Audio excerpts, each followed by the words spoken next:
Greetings people, this is Mehak Kapoor and you are watching the Mehak Kapoor Show. Coverage you can count on. और आप सभी का एक बार फिर से स्वागत है हमारे प्रोग्राम लोकल मॉर्निंग में। और अब वो लोकल मॉर्निंग में वक्त हो गया है आप सभी दिल्ली वासियों के लिए हमारे स्पेशल बुलेटिन डेली अपडेट्स का। तो आइए नजर डालते हैं दिल्ली एनसीआर की खास खबरों की ओर।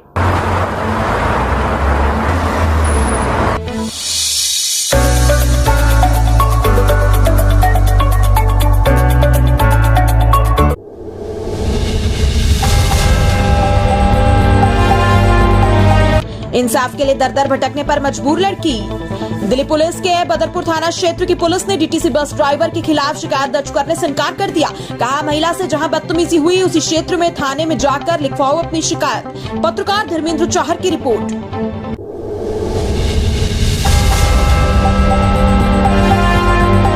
दिल्ली दरबार में तय होंगे नाम। झारखंड के राज्यसभा चुनाव की उम्मीदवारी को लेकर सत्ता पक्ष में बड़ी सरगर्मी। जेएमएम और कांग्रेस दोनों कर रहे हैं दावेदारी। झारखंड में राज्यसभा की 2 सीटों के लिए राज्य के सत्ताधारी गठबंधन के उम्मीदवार का फैसला दिल्ली दरबार में होगा। झारखंड मुक्ति मोर्चा और कांग्रेस दोनों अपनी अपनी दावेदारी जता रहे हैं। लिहाजा उम्मीद जताई जा रही है कि बीच का रास्ता निकालने के लिए मुख्यमंत्री हेमंत सोरेन दिल्ली में कांग्रेस नेतृत्व के साथ विचार विमर्श कर उम्मीदवारों के नाम तय करेंगे। बताया जा रहा है जल्दी मुख्यमंत्री हेमंत सोरेन सोनिया गांधी और राहुल गांधी से मुलाकात करने वाले हैं।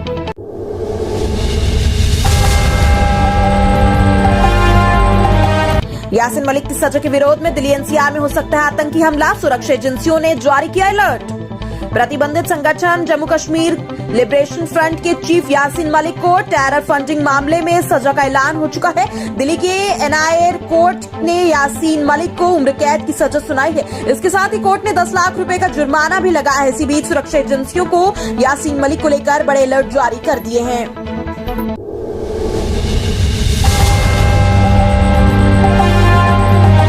डीटीसी के अधिकारियों को दिल्ली सरकार ने सप्ताह में एक बार बस यात्रा करने का निर्देश दिया।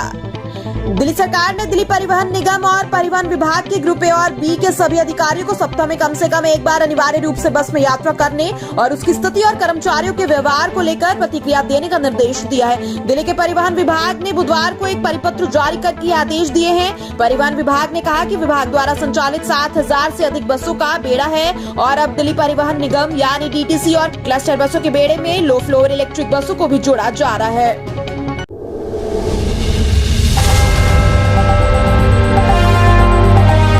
दिल्ली में हरी झंडी दिखाने के कुछ घंटे बाद खराब हुई इलेक्ट्रिक बस।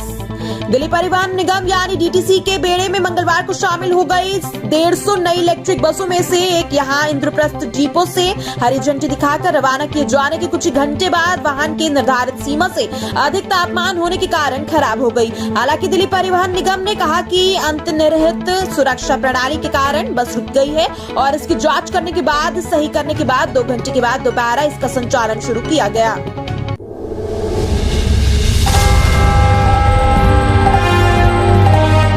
केजरीवाल ने जो नई तरह से राजनीति शुरू की यह अवार्ड उसका यंग ग्लोबल लीडर सम्मान मिलने पर बोले राघव चड्ढा। आम आदमी पार्टी के राज्यसभा सांसद राघव चड्ढा को यंग ग्लोबल लीडर सम्मान से नवाजा गया है। दुनिया के 40 वर्ष से कम उम्र के उभरते युवा नेताओं को वर्ल्ड इकोनॉमिक फोरम द्वारा इस सम्मान को दिया जाता है। अवार्ड मिलने के बाद दावोस ने कहा कि यह अवार्ड अपने आप में काफी मायने रखता है। मुझे उम्मीद नहीं थी कि इतना बड़ा अवार्ड मुझे मिलेगा।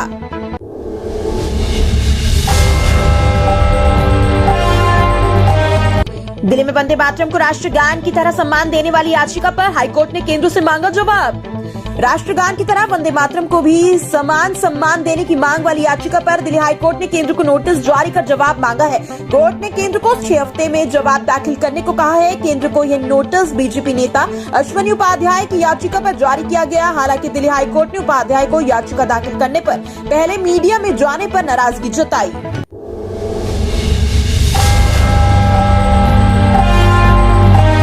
सफाई कर्मियों ने किया 2 वक्त की रोटी के लिए चक्का जाम। 3 महीने से वेतन न मिलने पर एमसीडी को लताड़ा। बुधवार को एमसीडी के मजदूर कर्मचारियों ने वेतन न मिलने पर धरना प्रदर्शन किया। मजदूरों ने उत्तर पूर्वी दिल्ली के शादरा जोन में मजदूरों ने जीटी रोड को जाम कर दिया और लंबे समय से चली आ रही मांगों को लेकर आवाज उठाई। केंद्र सरकार से अपनी पेंशन और वेतन की मांग पर दिल्ली प्रदेश सफाई मजदूर यूनियन द्वारा ये प्रदर्शन किया गया।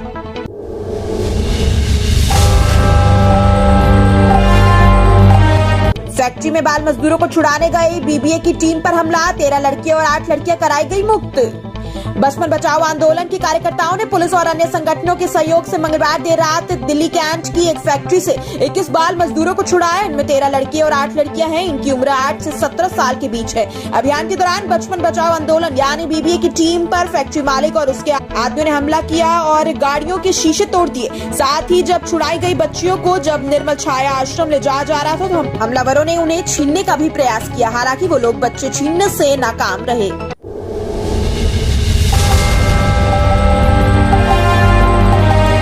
कुतुब मीनार परिसर में क्यों संभव नहीं धार्मिक गतिविधि, जानिए सबसे बड़ी अड़चन। विश्व धरोहरों में से शुमार दिल्ली का कुतुब मीनार इन दिनों खूब चर्चा में है क्योंकि यहां पर पूजा करने को लेकर हिंदू पक्ष ने कोर्ट का दरवाजा खटखटाया। कुतुब मीनार परिसर में पूजा का अधिकार देने की मांग करने वाली याचिका पर साकेत कोर्ट ने सुनवाई मंगलवार को पूरी कर दी है। इस पर अब 9 जून का कोर्ट का निर्णय आएगा।